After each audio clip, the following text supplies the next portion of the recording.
Shani. Shani é assim. Oh, Shani.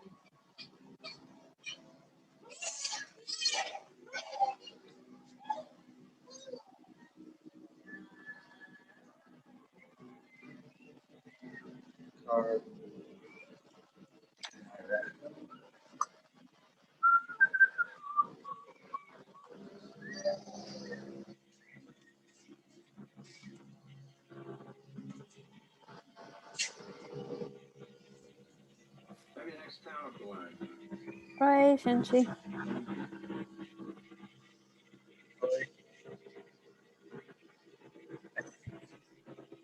Olá, Clara. Tudo bem? Olá, Clara. Oi. Tudo bem? Você? Estou bem. Obrigada.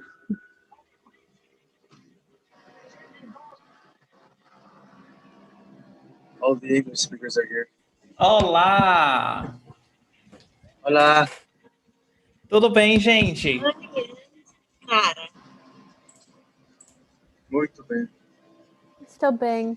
Obrigada. E você? Tudo bem. Tudo bem.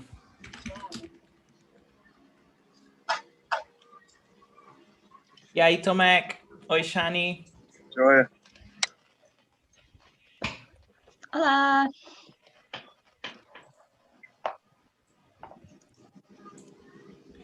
Gente, vamos esperar mais alguns minutos. Ok?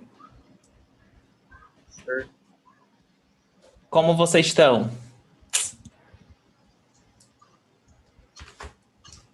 Ansioso. Ansioso? É. Que ótimo. Por quê?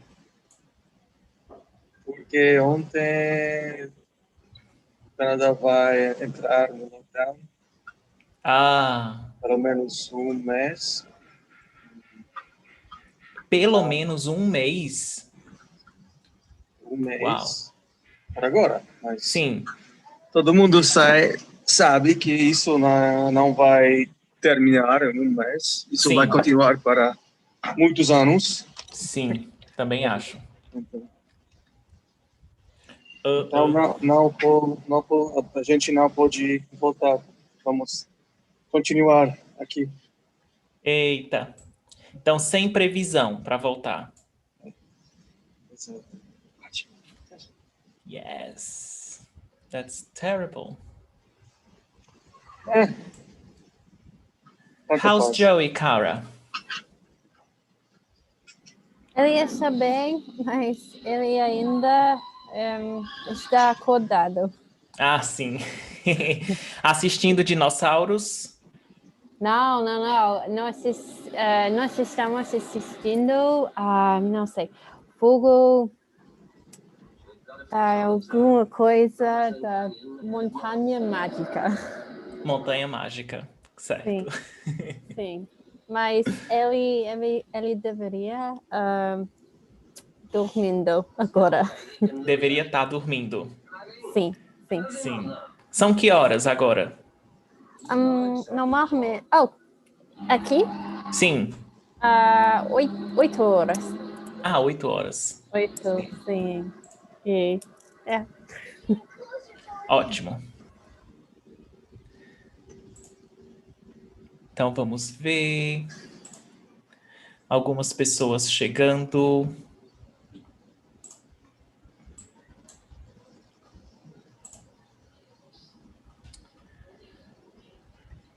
Oi, Carla. Oi, boa tarde. Boa tarde, tudo bom? Tudo bem, e você? Tudo bem, tudo bem. Seja bem-vinda. Obrigada. Olá, Kinkso Kovacs. Is that how I pronounce your name? Olá, sou Kincho Kovac. Kincho. Sim, tudo bem? Seja bem-vinda. Obrigada. Você é de onde? Moro em Escócia, em Edimburgo, mas sou de Hungria. Você é húngara. Seja bem-vinda.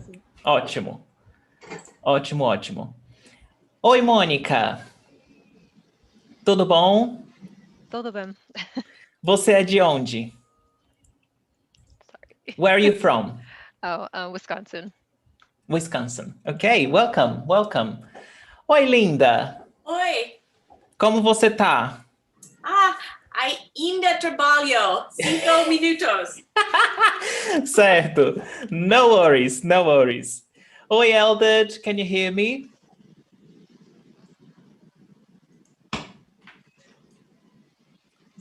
Eldred is still adjusting. Oh, can you hear me now? Oh, yes, now I can hear you. Yes, yes, good. Ótimo, ótimo, maravilha.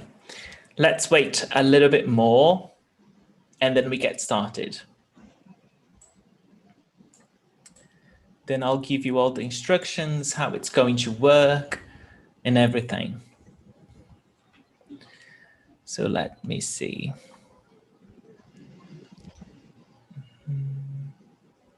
Okay. I'm so excited. I love these. I love these because I like to meet new people. So I'm always happy when other people join our group. That's good. That's good.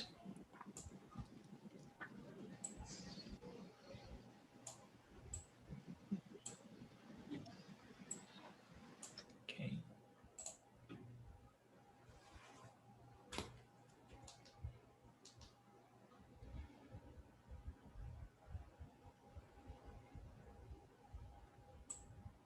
So just so everyone knows, this session is recorded. It's live on YouTube. For those who didn't have time to subscribe, they can watch live on YouTube. And this is recorded. So the Master Club students, those students who are part of my community, they have access to the recording on our platform. Okay.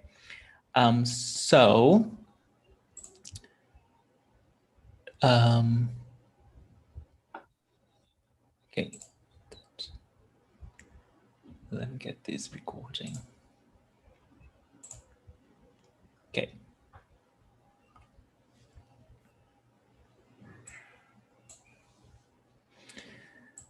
All right, so let's get started. Let's get started. And those who arrive, they join us on the way. This is the first day, the first task of the ultimate mission. And what is the ultimate mission, Yuri? I'm new here. I don't know what this is about. I just saw that you were teaching Portuguese for free and I decided to sign up. So the ultimate mission is a 5 consecutive day journey that we will go through exploring Brazilian Portuguese. So every day we will explore a little bit more of Brazilian Portuguese. And we did a similar event in January, I think. And then some of the students recommended the next event topics. So this topic today, idiomatic expression, the topics of the following sessions are also recommendations of the students. So we will be studying idiomatic expressions, masculine and feminine. That's what we will be studying tomorrow. Then we will study syllable separation. How does it work to separate syllables in Portuguese? Then we will study accent marks. Yuri, I don't understand those accent marks that I see. So what are the rules to apply them? What do they mean? We will study that as well. And it is totally related to syllable separation. So I do recommend that if you want to study and learn more about accent marks, don't miss syllable separation because they're connected. And we will study verb conjugation. Our last event was totally on verb conjugation. I think we had 6 days on verb conjugations on present and past, and we studied both past, pretérito perfeito and pretérito imperfeito. All those lessons are available for the Master Club students in our community. And I will navigate you through verb conjugation on our last day, because I think verbs are the most important things in a language, because the verb is the action, is the feeling. So if you don't have the verb, you don't have the heart of the sentence. So I always like to spend some time on verb conjugation, even if you are intermediate student or if you are advanced. It's always good to go back, because verb conjugation in Portuguese, and as in all Latin languages, has lots of nuances, lots of conjugations. So it's always good to go back. Okay, so this is what we will go through on this ultimate mission. Okay, now before we begin, I would like to know about you all. Quem é você? Por que você está aqui? So as we are not so many, one by one, I would like to hear from you. If you want to speak, if you don't want to, you don't have to. But just to say briefly, who are you and why are you here? So I can understand why are you learning Portuguese. I know that I have lots of my students here, so I would like you to speak as well. Okay, why are you learning Portuguese and who are you? So let's begin with Cara.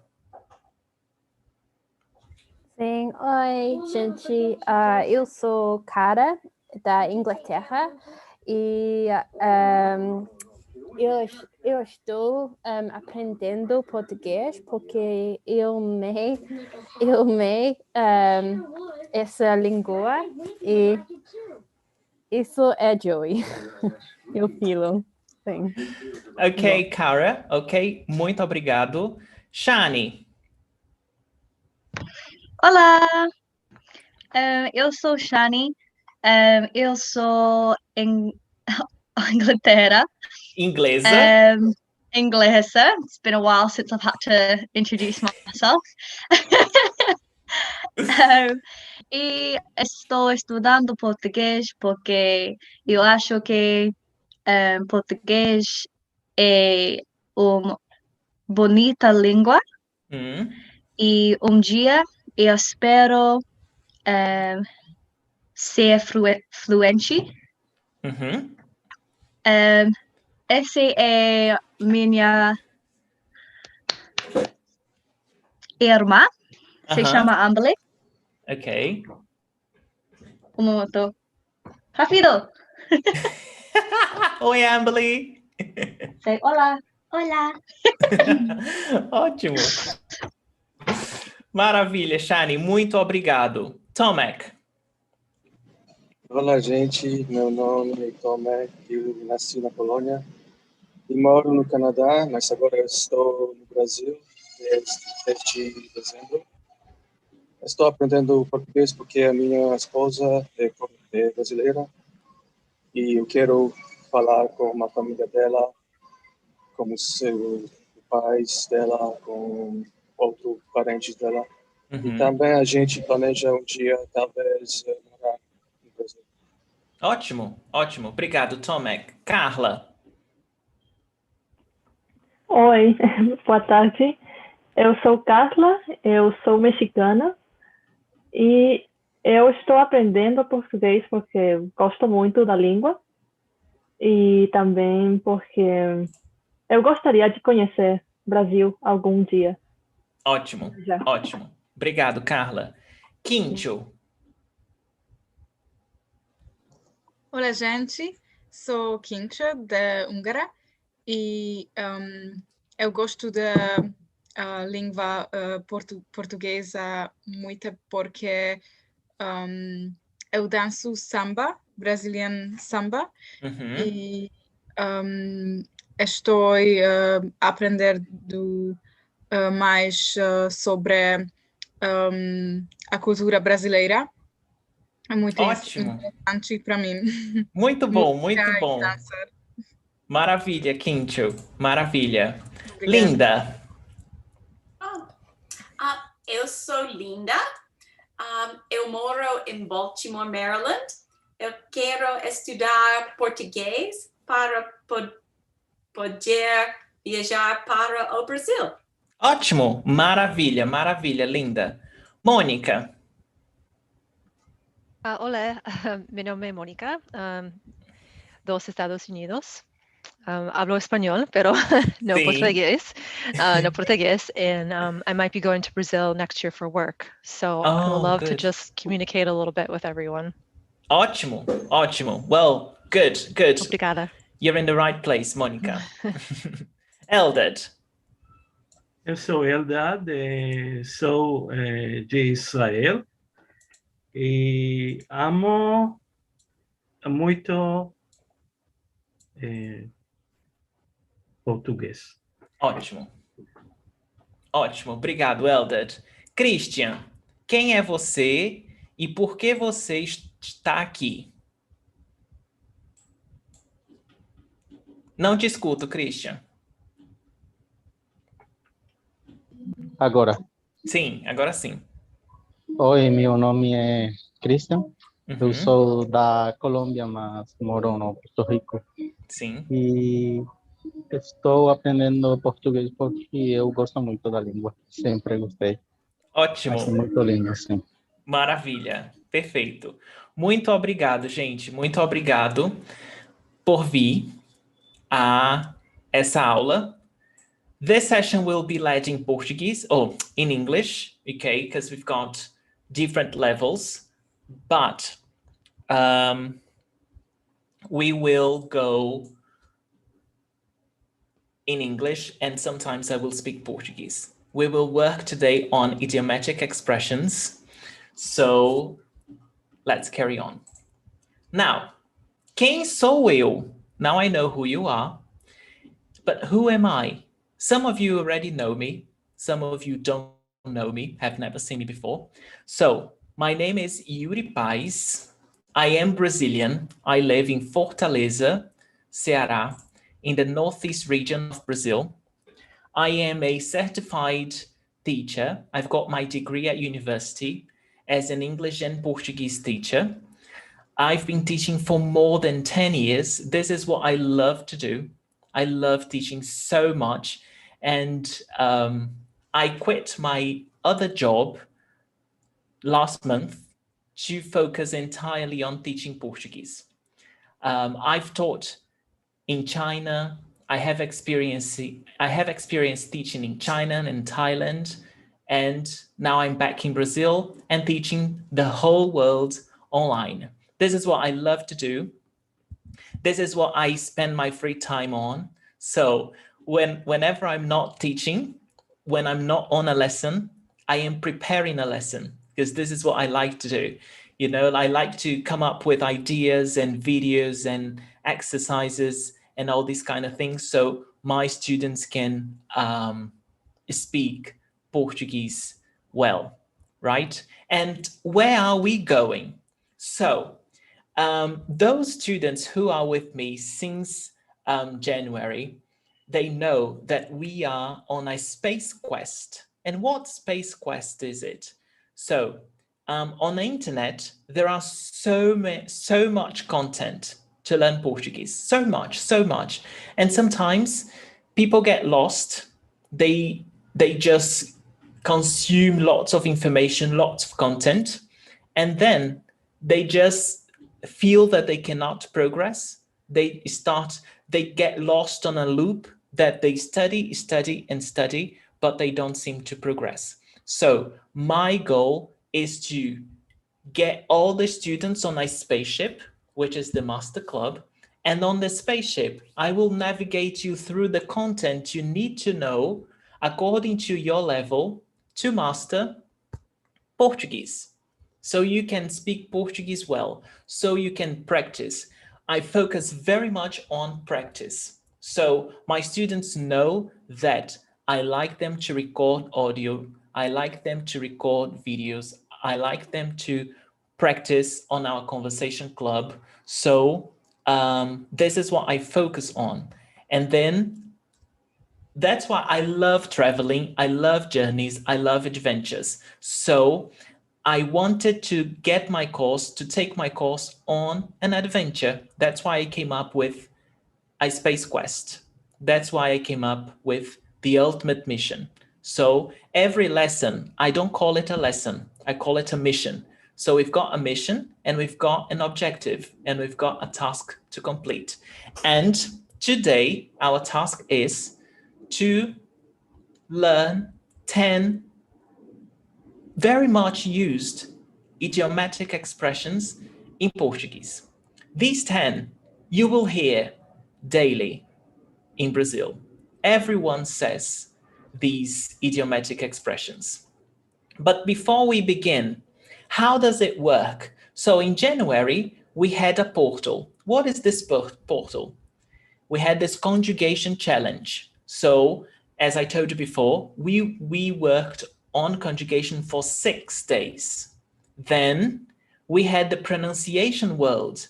So my students were in this pronunciation world. So for 9 weeks, we studied sounds, all the sounds in Portuguese, vowel sounds, consonant sounds, and then now they can read, they can say things, they must practice.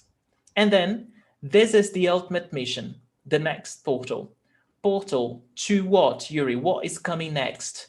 Essential Portuguese, Portuguese exploration, and Portuguese settlement.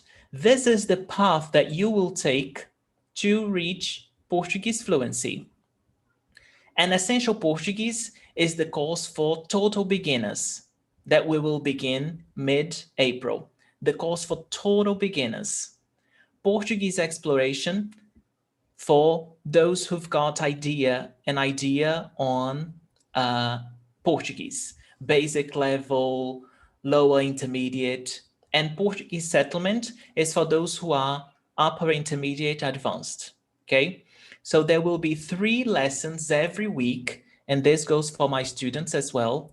There will be 3 lessons every week, 1 for each level. And all of you who are my students, if you want to join all 3, you can. Okay, you can decide which ones that you want to attend to.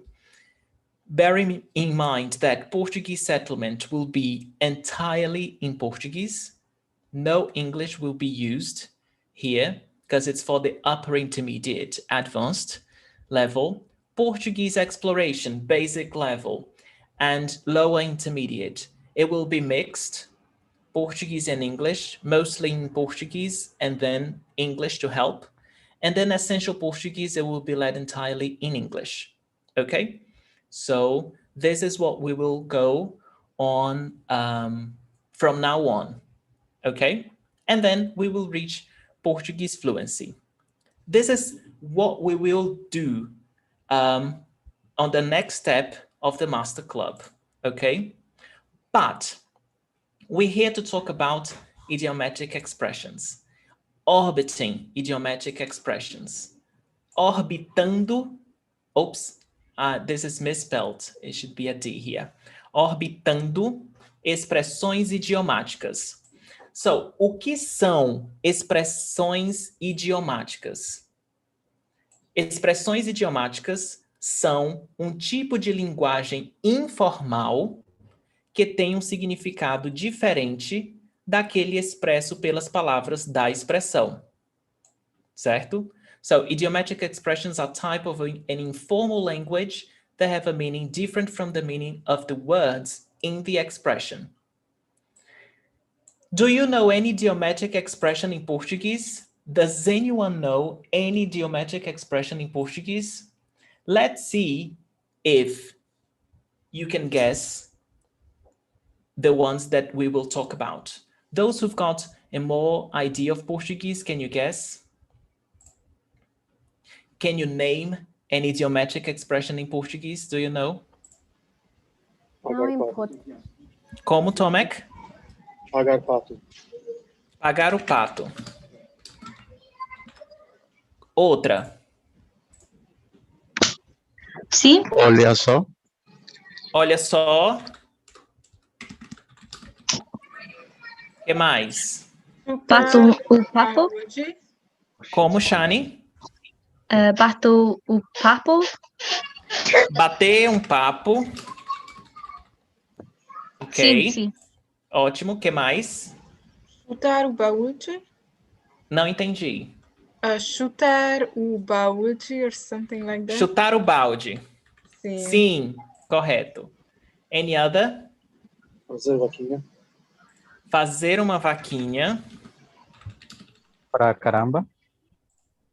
Ok.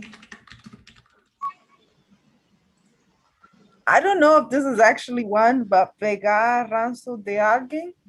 Ok, exatamente, é sim. Pegar ranço de alguém. Pegar ranço de alguém. Any other? No? No? Dar um Ok. bolo. Como? Dar um bolo. Dar um bolo em alguém. Sim. Ótimo, ótimo. Mas none of these we will study today. Pagar o pato, olha só, bater um papo, chutar o balde. No. We have 10 that are very much used in Portuguese. In Brazil, I don't know about Portugal, but in Brazil, these are very much used. So let's begin.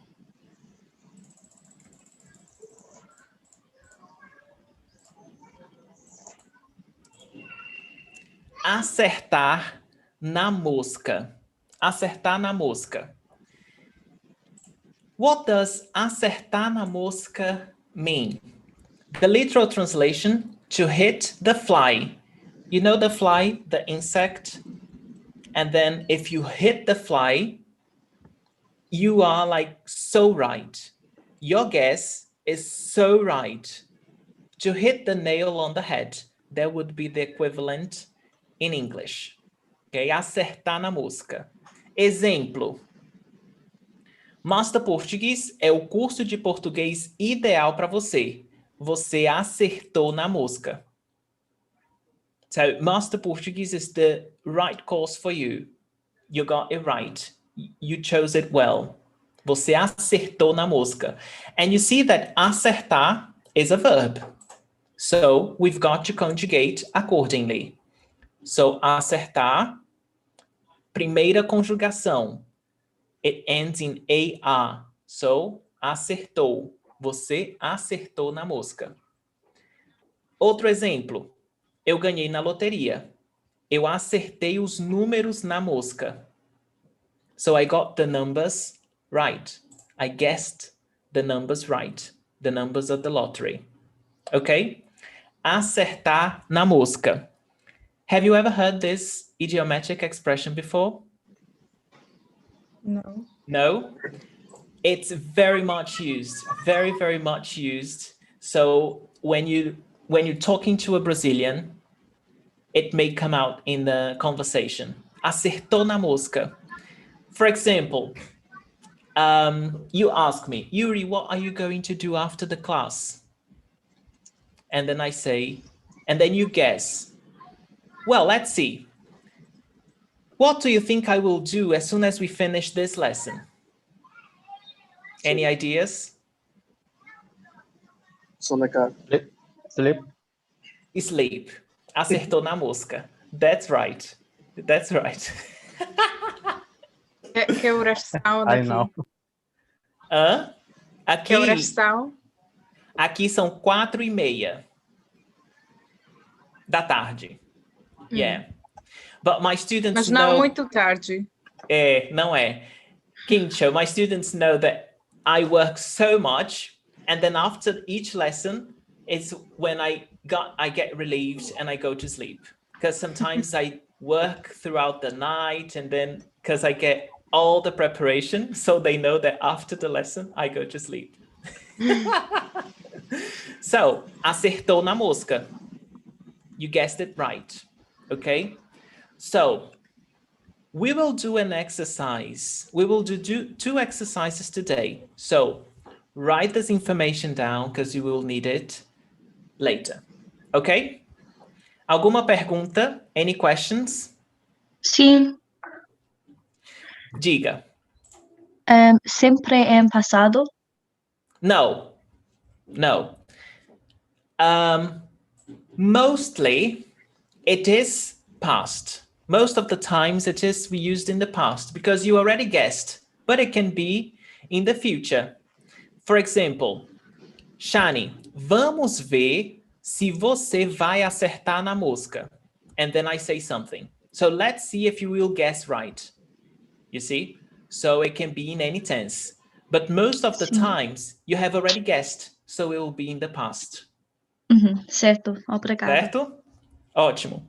E Tomek, também pode ser acertar em cheio, sim, tá? Então, você pode dizer acertar na mosca ou um sinônimo, acertar em cheio. This is an expression that's a synonym, ok? Acertar em cheio. Cheio is full. When something is full, for example, this glass não está cheio. It's not full. Está vazio. Full. So, literally would be to hit in full. It doesn't make any sense. But you get the idea that you got it right completely, fully right, if I can say that. Okay? Então, acertar em cheio is also very much used on our daily conversation. Desculpe, Yori. So what does mosca mean? Like normally?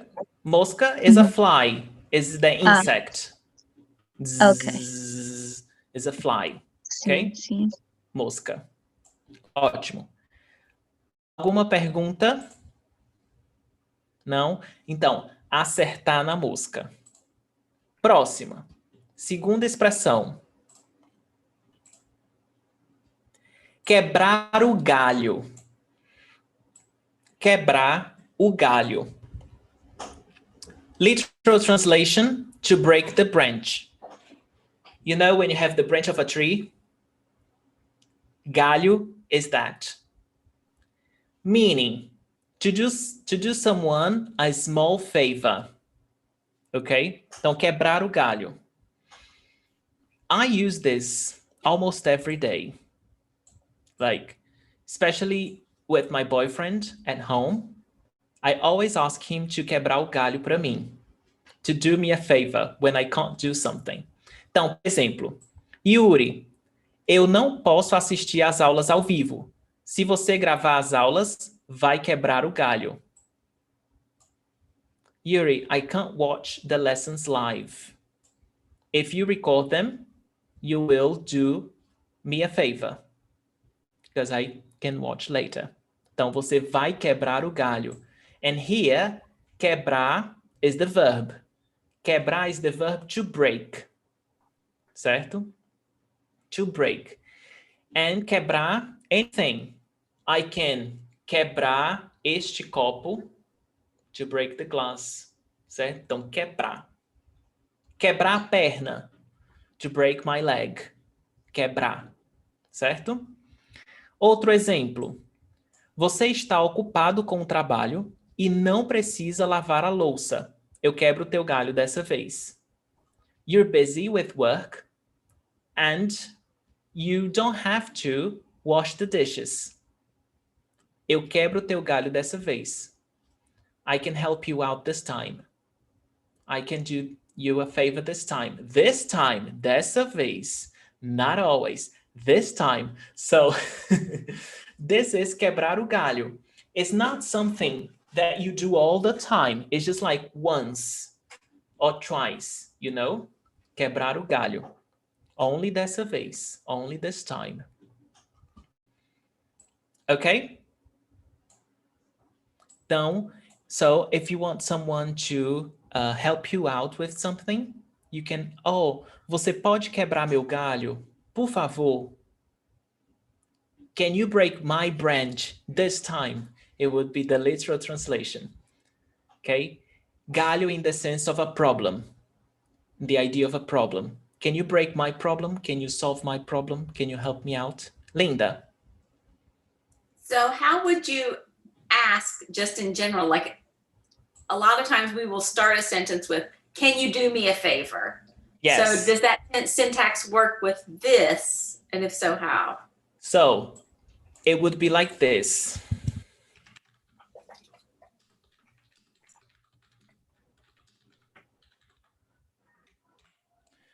Você pode quebrar meu galho? Ok?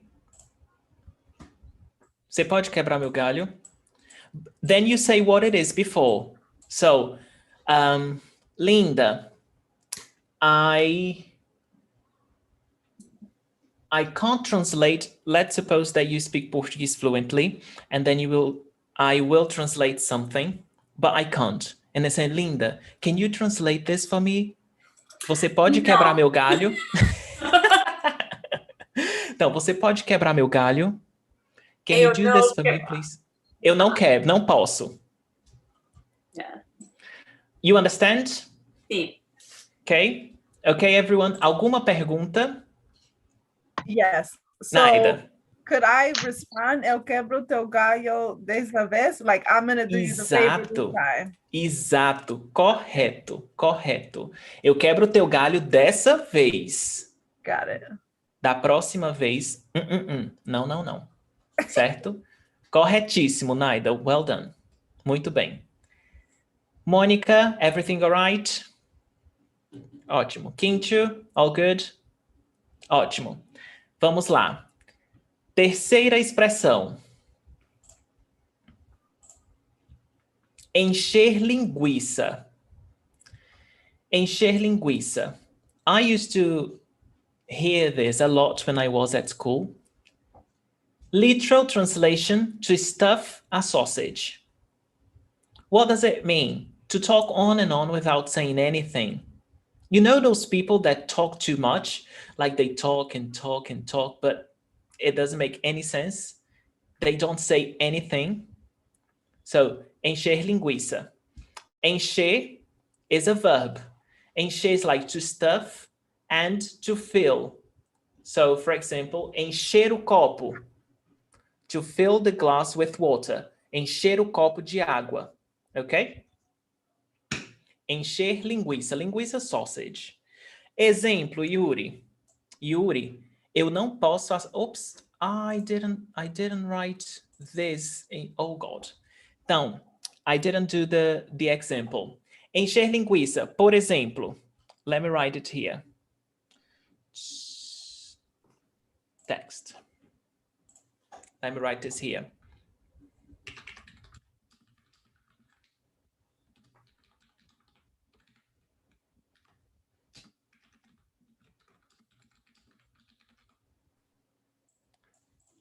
Para de encher linguiça, você fala demais.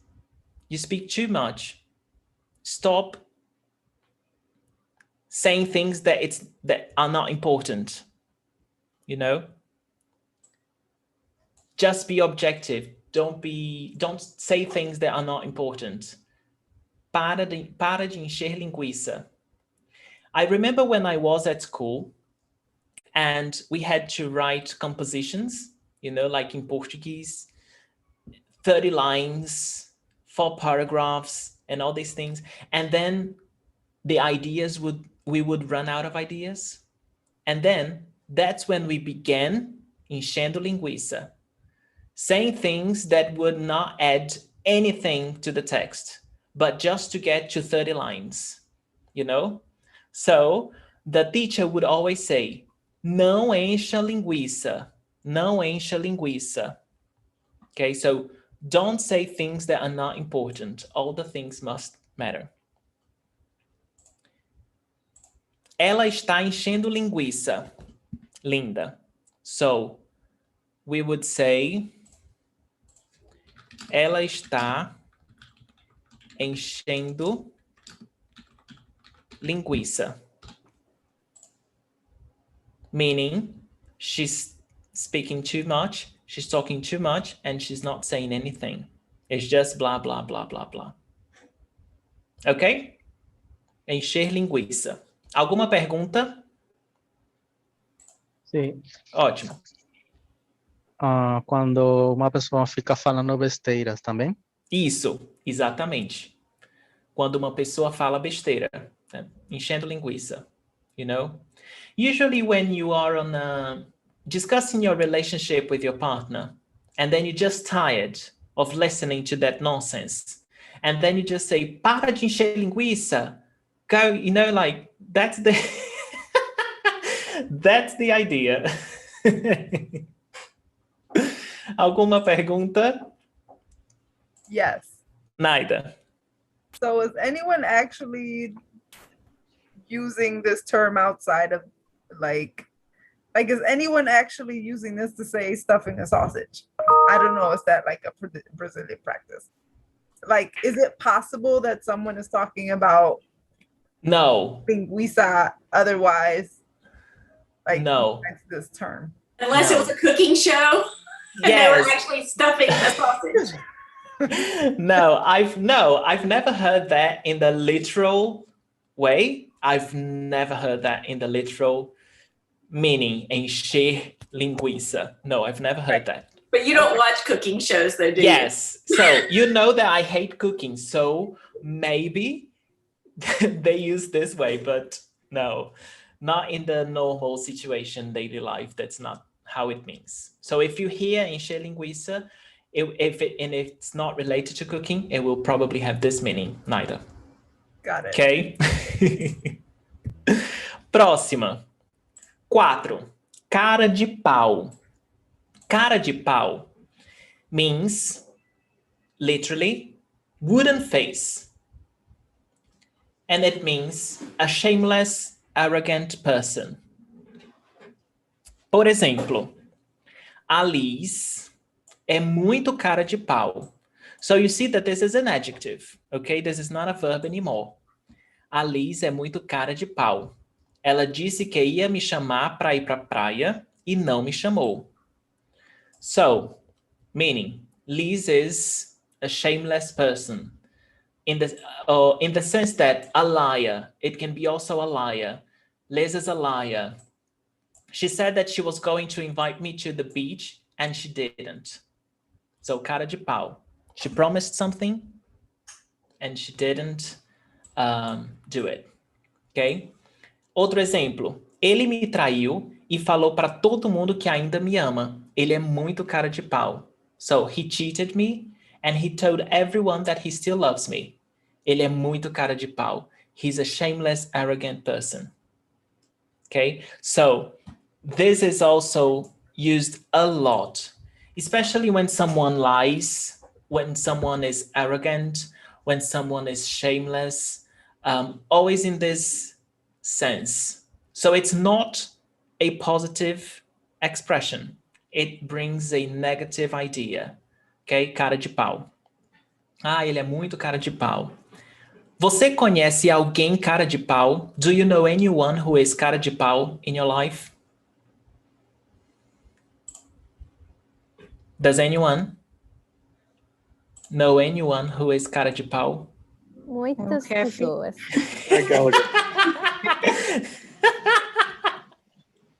Sim, muitas pessoas. Outro exemplo. You're going to give a party, you're going to throw a party, and you didn't invite someone. And this someone arrives at the party. So, que cara de pau. I didn't invite this person, and this person still came to my party. Cara de pau. Okay? If you watch TV shows in Portuguese, series, you will probably hear this. Cara de pau. Ok? Alguma pergunta? Cara significa like dude as well. Cara, sim. Cara significa dude. Like, hey, cara, vem aqui. Hey, dude, come here. Do you use it for girls as well, or maybe just guys? In informal Portuguese, we use for girls as well, you know. It would, hey, cara, vem aqui. Yes, it would mostly be used for boys, but I see lots of women using for girls and for boys, and yeah, so nowadays it can be both. Okay? Tá bom. Yeah, and cara is also face. So minha cara. Minha cara. Okay?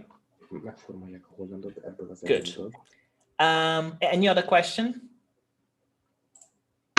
Sim, Shani? it's expensive caro. So can you use cara? Is it always Sim, caro?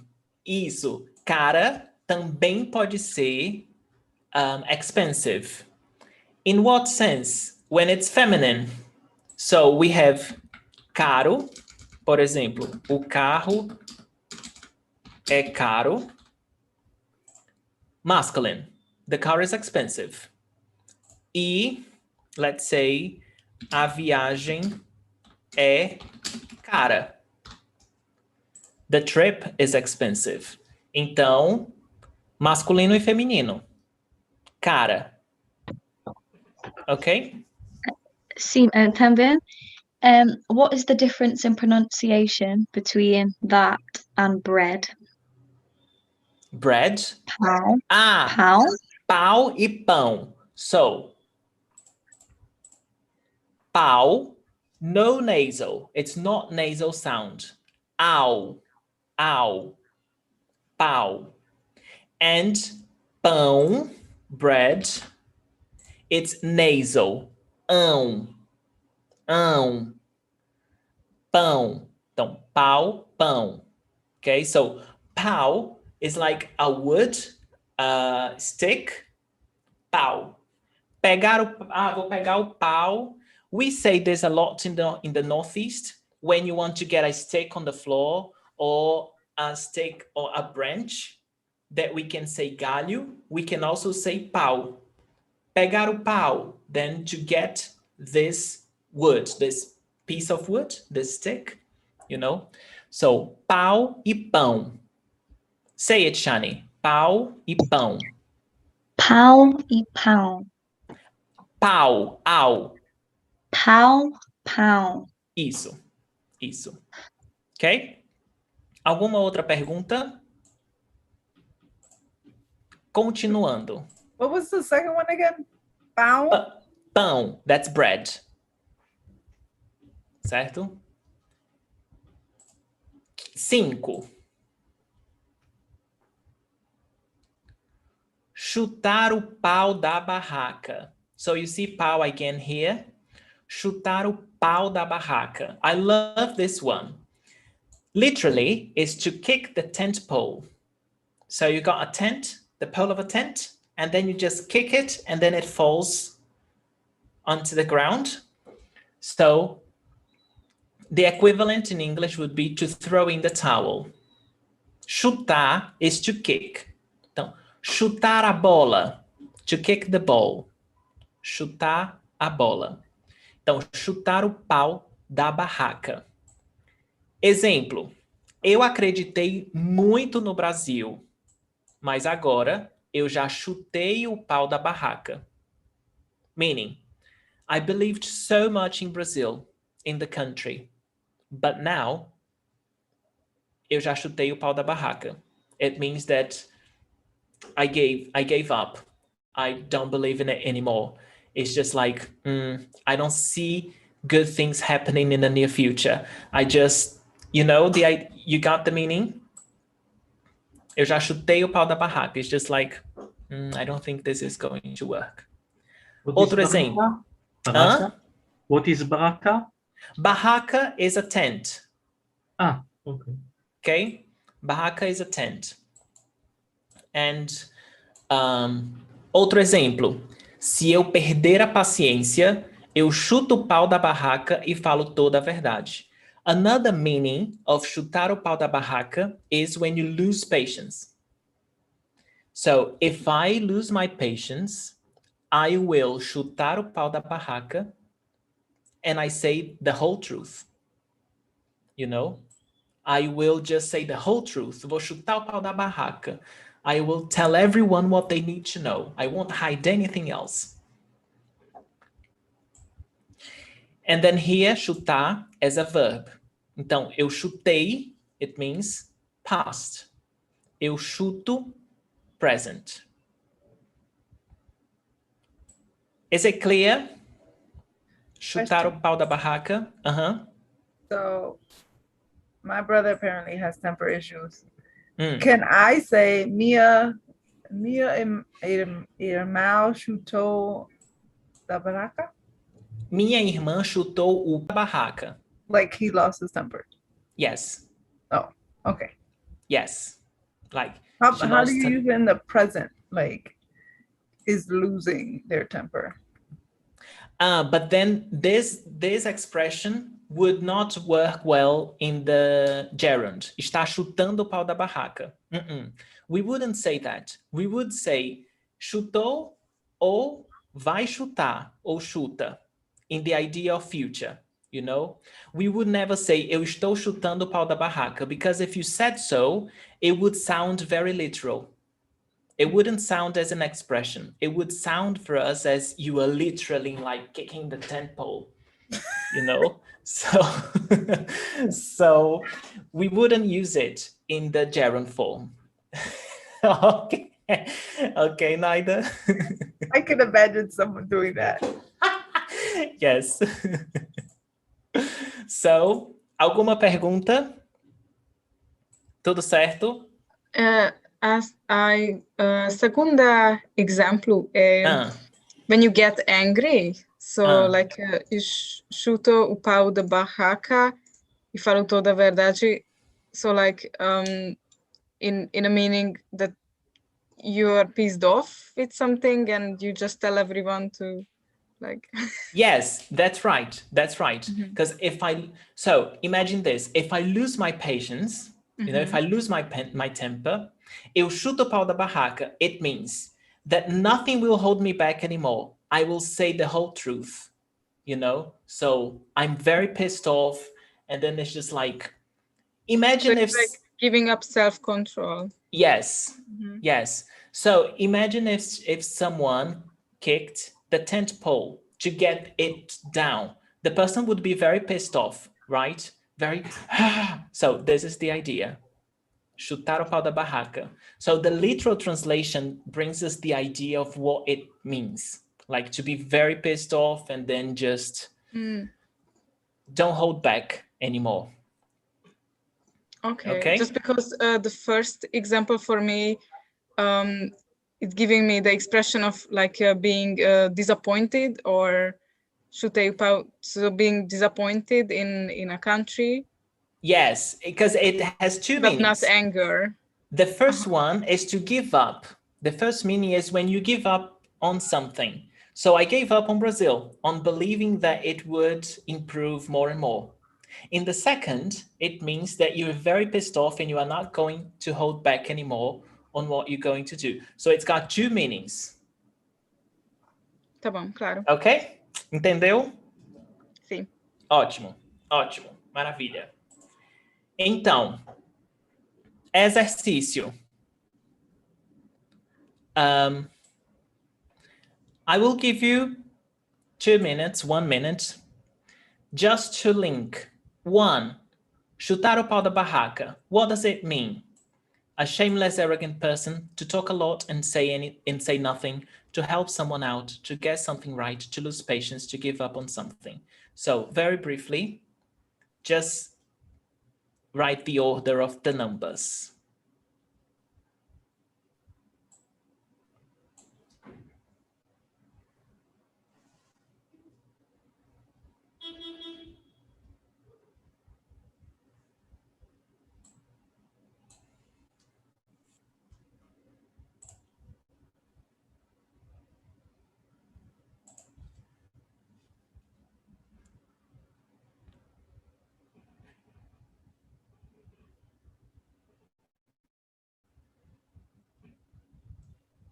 And then let me know when you finish.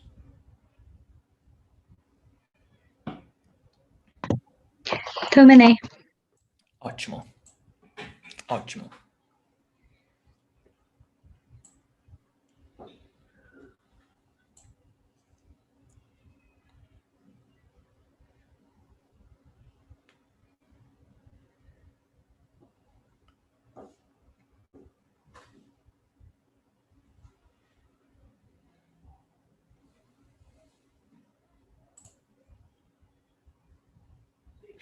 Pronto.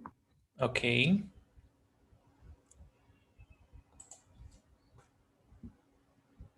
Ponto. Ótimo.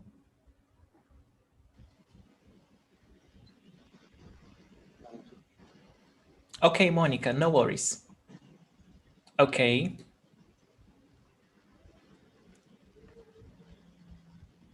So, did you get it right? Acertaram? Alguma pergunta? Any questions about these 5? Não? Então vamos lá. We have 5 more. Enfiar o pé na jaca. Enfiar o pé na jaca. To put your foot on the jackfruit. Have you ever seen a jackfruit? I think Shani and Linda, we discussed this before, right? So, enfiar o pé na jaca. Equivalent, 3 sheets to the wind. It also indicates any type of exaggeration, okay? When you want to exaggerate on something. Exemplo. Ontem eu enfiei o pé na jaca. Bebi muita vodka. I got wasted. I drank so much. Enfiar o pé na jaca, okay? When you just like drink too much, too much. Ontem eu enfiei o pé na jaca. Eu bebi muita vodka. Eu bebi muito. And it also express any other type of exaggeration. Eu comecei a dieta na segunda, mas não resisti e enfiei o pé na jaca. I started a diet on Monday, but I couldn't resist, and I enfiei o pé na jaca. And I ate everything that I wanted. I ate all the things that were not allowed because I was on a diet. You see? So it's like very exaggerated that you ate everything. Questions? Huh? Não entendi. Can you say to overdo something? For example? No, the translation, the verb overdo. Yeah, I know, but let me think of, I must think of an example to see if it works. Because it is related to something, Tomek, that you weren't supposed to do, but you do it. It always gives us this impression that you weren't supposed to do something, but you did. That's what enfiar o pé na jaca is. You know, it gives us the idea that I was not supposed to do this, but I did anyway, and now I regret. Or maybe not. Maybe you don't regret, but you weren't supposed to do.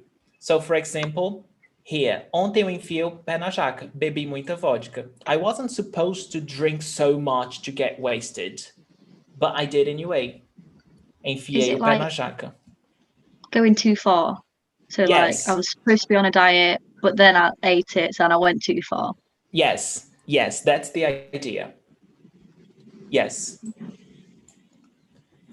You weren't supposed to eat because you were on a diet, to eat too much, but you did. So we usually use this, for example, when we go to a when we used to go to parties, you know, so, oh, I'm on a diet, but I'm going to this party. I don't care. Eu vou enfiar o pé na jaca. You don't even have to say that you're going to eat everything, all the salgadinhos, all the coxinhas, all the cakes. No, you just say, vou enfiar o pé na jaca, meaning you will eat everything. You will go too far, even though you know that you cannot do it because you are on a diet. Boy, like B-O-U? Yes, eu vou. Yes, let me write it here. Eu vou enfiar, eu vou enfiar o pé na jaca. I'm going to this party, And I know that eu vou enfiar o pé na jaca, that I will go too far, that I won't hold me back on all the things that I see, because I will eat everything or I will drink too much or whatever. Shani. Could you say it in a good way? So if I wanted to drink that night, could I be like, oh, I am going to go too far? Sim, you can. You can. You can say, gente, hoje eu vou enfiar o pé na jaca and I'm so happy. You know, yes, you can say that. We usually add, when we want to say that way, Shani, we would add this. Hoje eu vou enfiar o pé na jaca com gosto. Hoje eu vou enfiar o pé na jaca com gosto. This com gosto is like with all my force, with all my will, like entirely conscious, like, yes, this is what I will do, okay? So if you do something com gosto, it means that you go with full force. This is exactly what you want to do. Exemplo, eu vou aprender português com gosto. It means that I will learn Portuguese, I will dedicate, I will do the homework, I will, you know, everything that you do com gosto is with your whole self into it. Sure. Obrigada. Certo? Então, se você for enfiar o pé na jaca com gosto, enfia. Do it. Ótimo, ótimo. Any other question? What is this jaca? Jaca is a fruit, Eldad. So I have to look it up? Yes, it's a jackfruit. I don't know if you have this in Israel, but search it on Google, jaca. You see it's a giant fruit. It's like this big. We have a lot here in Brazil. We have a lot of jacas here in the Northeast. It's like a huge fruit. And then you can put your whole foot into it. And a few weeks ago, there was this this task on Big Brother Brazil, in which they had to put their foot on the jackfruit. They had to literally enfiar o pé na jaca to find something, to find some things. So that was literal, you know, so they had this giant jaca on the set and all the participants had to put their foot in the fruit. So was that part of the joke though, because it's a phrase? Well, that was just literal. They just wanted to... Just random that's what it was. Yes, because they hid something into the fruit and they had to find it. So it was very literal. But I found it very funny because they used... I think they chose jaca because of this expression, enfiar o pé na jaca. You know, so I think they chose this fruit because of this. Tenho uma pergunta. Sim. Enfiar significa put, mas colocar e outros verbos também? Sim. There is a slight difference, Kincho. Colocar is usually related to when you gently put something on someplace, somewhere. Colocar. Enfiar is more, it brings an idea of force. It's like with force, like, you know. So enfiar o pé na jaca, it would look very rude, like when you get the fruit and then you just stomp on it with force. It wouldn't be gentle. If I heard colocar o pé na jaca, it would be very gentle. It would be just put here. You know, but enfiar is just with force. Certo? So this is the difference, but both means to put something somewhere. It's just like the idea of force. How you do it, that is different. Okay? Sim, obrigada. Ótimo. So, número 7. This is easy. Matar 2 coelhos com uma cajadada só. So, to kill 2 rabbits with an only staff hit. You know those staff, those things that old people, I don't know if they use nowadays anymore, but in the past you had those staff with a hook, like a cane. Yes, but you know, like in adventure films, when you have like a magician, like a wizard, they usually have a staff, you know? So, and then you hit that in 2 rabbits and you kill both. So that's the thing, literally. So, but it's very similar in English, to kill 2 birds with 1 stone, ok? Então, por exemplo, no Master Português, você aprende português e faz amigos ao redor do mundo. Você mata 2 coelhos com uma cajadada só. No Master Portuguese, you learn Portuguese and make friends all around the world. So, you kill 2 birds with 1 stone, ok? But in Portuguese, it's 2 rabbits. 2 coelhos com uma cajadada só. Because the name of this thing is cajado. Cajado. We see a lot in adventure films when wizards take cajado and these things. Okay? This is simple. Question? I don't know what it is, this staff or this cajado, but I will look it up later. Yeah. Cajado is a word that we don't use very often. We don't. Because it's, as I say, it's just like something more in adventure films that I see. But because this is a note expression, so I think this cajado comes from these old times. So that's right.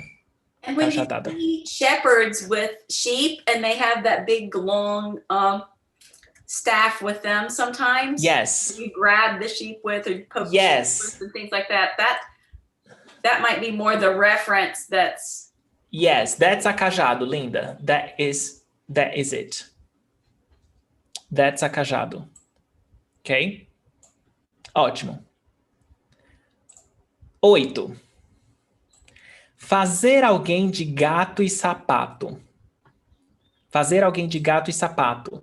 Literal translation, to make someone a cat in a shoe. It doesn't make any sense. To make someone a cat in a shoe.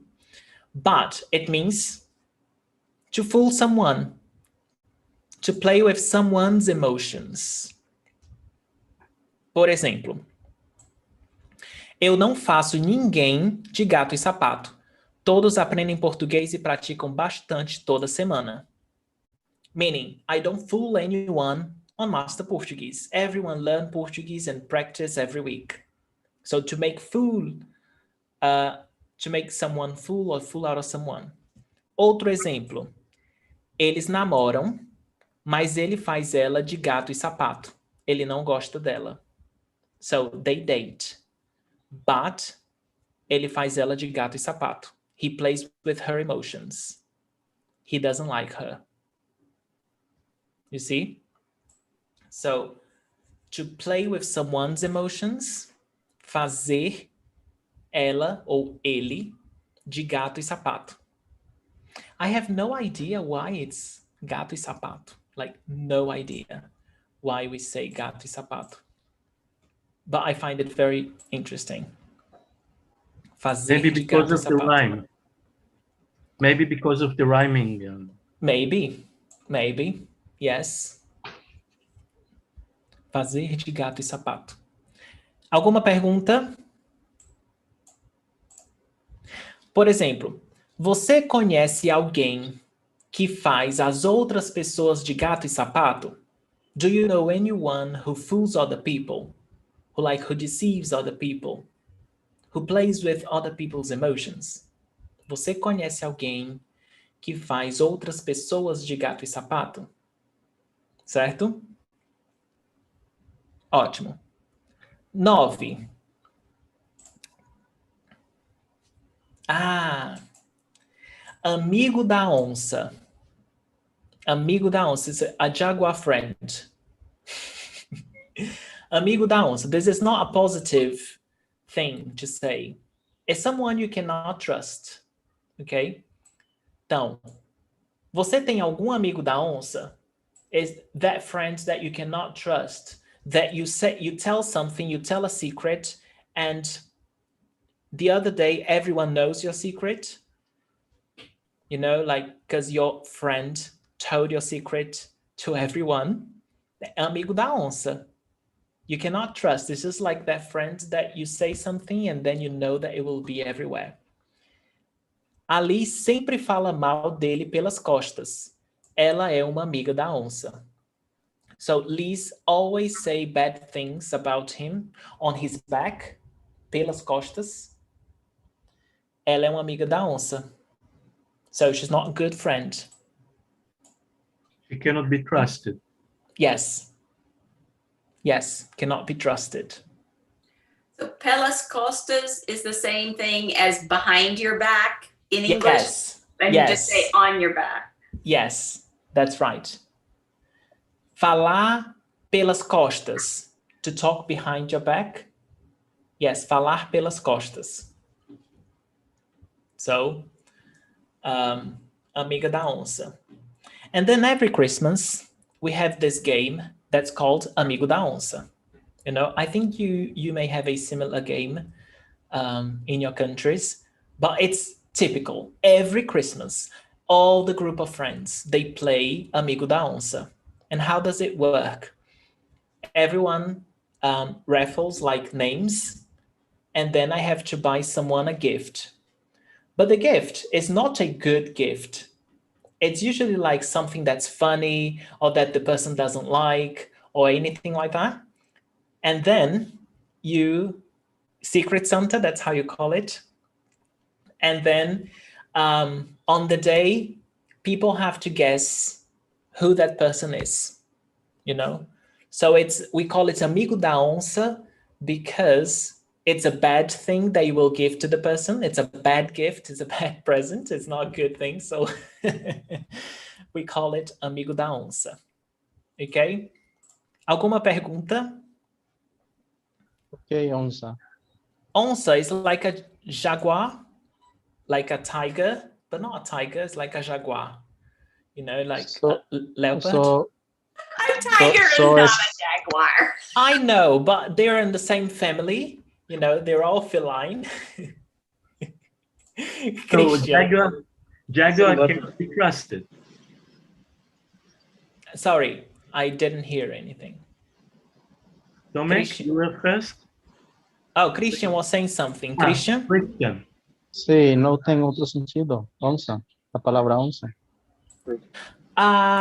No, onça can be a measure, like ounce in English, but we usually don't use that in Portuguese. An ounce, uma onça. Yeah, so mostly it is the animal. Okay, Christian? Okay.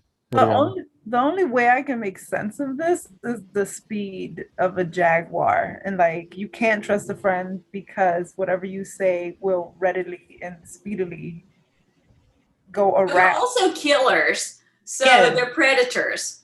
So they will eat you alive. Yes. Another way of looking at it. Yes, and it's interesting that when you're looking at a jaguar facing them, they will mostly not attack you. But if you turn your back, then they get you. You know? Yes. Eldred. If I said something?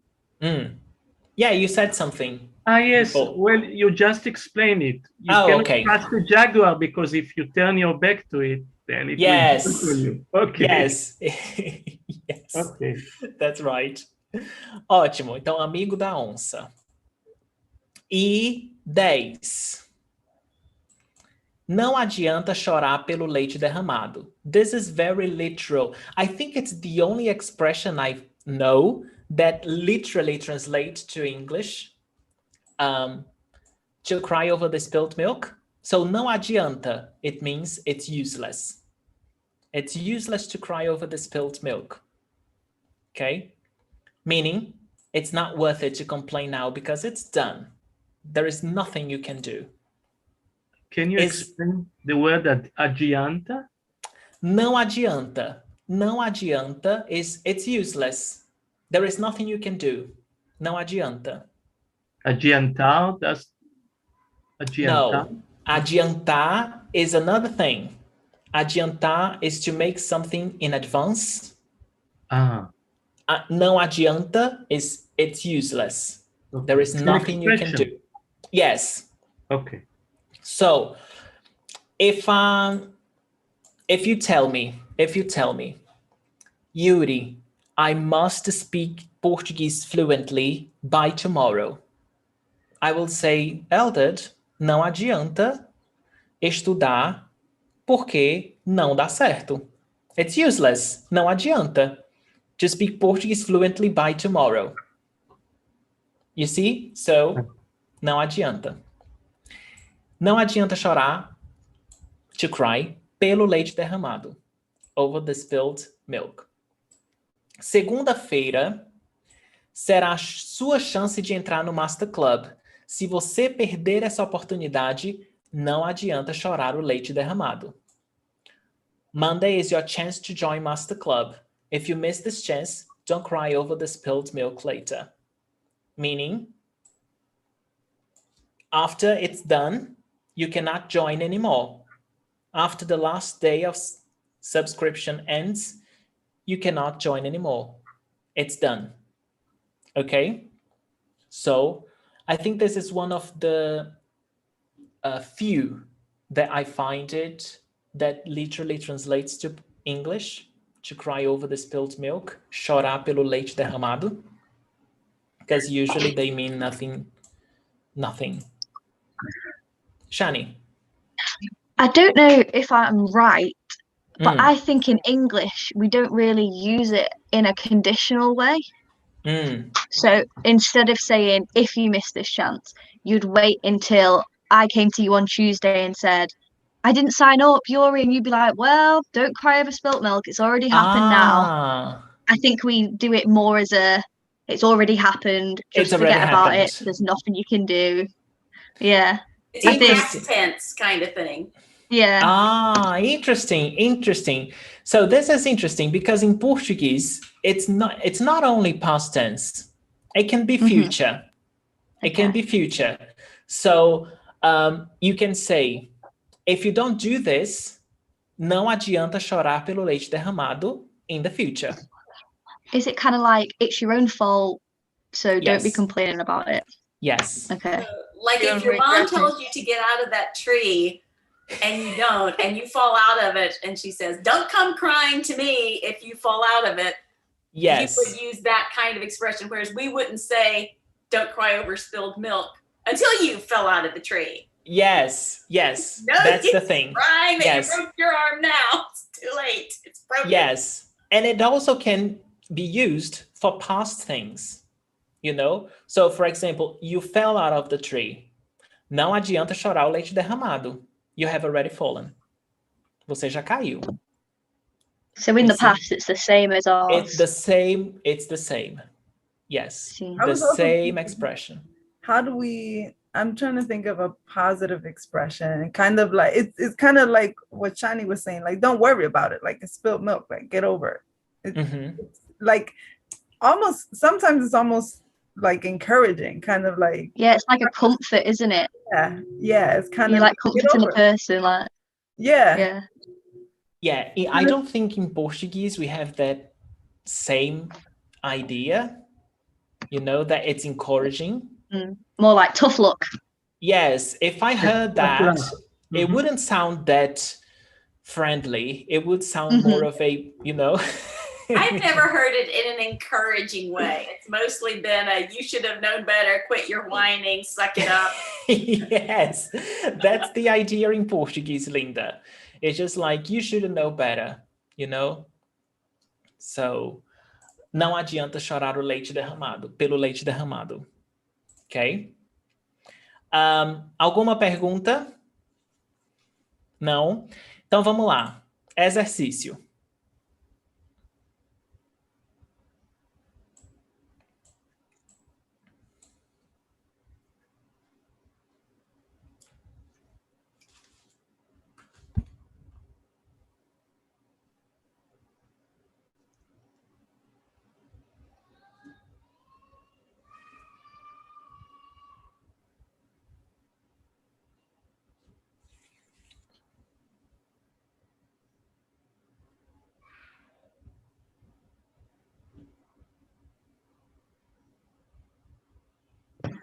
Terminei. Ok.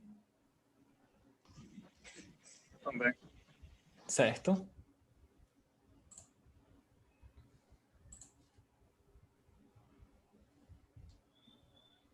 Terminei. Ótimo. Terminei. Show. Pronto. Ok, Christian.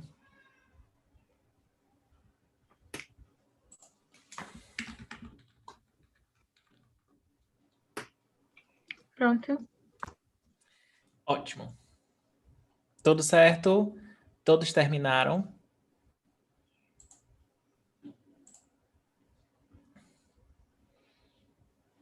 Linda, how's it going?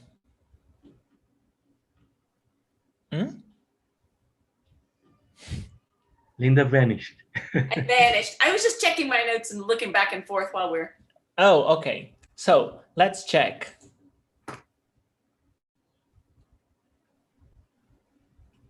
Tudo certo? Sim. Ótimo. Maravilha. Maravilha. Alguma pergunta? Não? Não?